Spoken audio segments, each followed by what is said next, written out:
ഈ കുതിരക്കളിയൊക്കെ നിർത്തണം. എത്രാന്ന് വിചാരിച്ചിട്ട് ഈ കളി തുടരില്ല? എത്രാന്ന് വിചാരിച്ചിട്ടാ? ഈ കളിയൊക്കെ നിൽക്കാൻ വലിയ പണിയില്ലാന്ന്. നമ്മൾ എന്തെങ്കിലും ഒരു ചെറിയ പരിക്ക് പറ്റിയിട്ട്, കാലിനോ കൈക്കോ പരിക്ക് പറ്റിയിട്ട് ഹോസ്പിറ്റലിൽ പോയി, ഡോക്ടർ പ്രിസ്ക്രിപ്ഷൻ എഴുതിക്കൊണ്ടിരിക്കുമ്പോൾ പറയാണ് ബ്ലഡ് ഒന്ന് ടെസ്റ്റ് ചെയ്താലോ എന്നുണ്ട്, ഒരു ടെസ്റ്റിന് കൊടുത്താലോ എന്നുണ്ട്. പ്രശ്നമൊന്നുമില്ല, ബേജാറെന്നാണ്ട, ക്യാൻസർ സെന്ററിലേക്ക് വിട് എന്ന് പറയലോടുകൂടി തീർന്ന് ചങ്ങായിമാരെ നമ്മൾ ജീവിതം തീർന്ന്. ഇനി നിന്റെ ഒരു ജീവിതത്തിൽ നീ ഇൻസ്റ്റ തുറക്കൂല, നീ യൂട്യൂബ് തുറക്കൂല. എത്ര ദിക്റും സ്വലാത്തും എത്ര നേർച്ച ഉണ്ടാവും, എന്തെല്ലാം ബദരിയത്ത് കുത്തുബിയത്ത് ഉണ്ടാവും. തീർന്ന്. ക്യാൻസർ എന്നല്ല, ബ്ലഡ് ഒന്ന് ടെസ്റ്റ് ചെയ്താലോ എന്ന് പറച്ചിലോടുകൂടി തീർന്ന്. ആരോടാ ഈ കിബറൊക്കെ? എത്ര കാലം ഈ കട്ടൗട്ടും ഫ്ലക്സൊക്കെ കെട്ടാൻ മേലെ കയറിയില്ലേ? അർജന്റീന, ഫ്രാൻസ്, പോർച്ചുഗലിന്റെ അല്ലേ? നീ താഴെ ഇറങ്ങൂല ഒരു ദിവസം വേൾഡ് കപ്പ് കഴിഞ്ഞിട്ടാണെങ്കിലും മുമ്പാണ്. ഗ്രൗണ്ട് ഫ്ലോറിലല്ല ഉദ്ദേശിച്ചത്, കുറച്ചുകൂടി താഴെ ഖബറിൽ.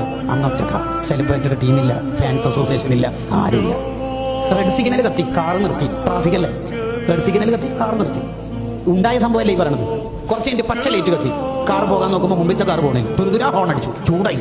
അതിലുണ്ട് ഡോർ തുറന്നിട്ട് മുമ്പിലത്തെ കാറുകാരനോട് ചൂടാൻ വേണ്ടി പോകുമ്പോൾ മൂപ്പരെ കൈ സ്റ്റെയറിംഗിന്റെ മേലുണ്ട്, സീറ്റ് ബെൽറ്റ് അങ്ങനത്തുണ്ട്, തല ചേർന്നിട്ടുണ്ട്, ചുവന്ന പച്ച ലൈറ്റിന്റെ ഇടയിൽ മരിച്ചിട്ടുണ്ട്. ഇത്രയേ ഉള്ളൂ കൂട്ടുകാരെ, ഇത്രയേ ഉള്ളൂ. എത്ര കാലം നിർത്തണ്ടേ? നമുക്ക് ഇതൊക്കെ നിർത്തണ്ടേ? കുറെ ചെയ്തില്ലേ? മതിയില്ലേ? നിർത്തണ്ടേ? നമുക്ക് നിർത്തണം, നമുക്കതിന് കഴിയണം. യഥാർത്ഥത്തിൽ നമ്മുടെ ശരീരത്തിലെ മുഴുവൻ അവയവങ്ങളും നമുക്ക് എതിരായിട്ട് സാക്ഷിക്കൂലേ ആഖിറത്തില്?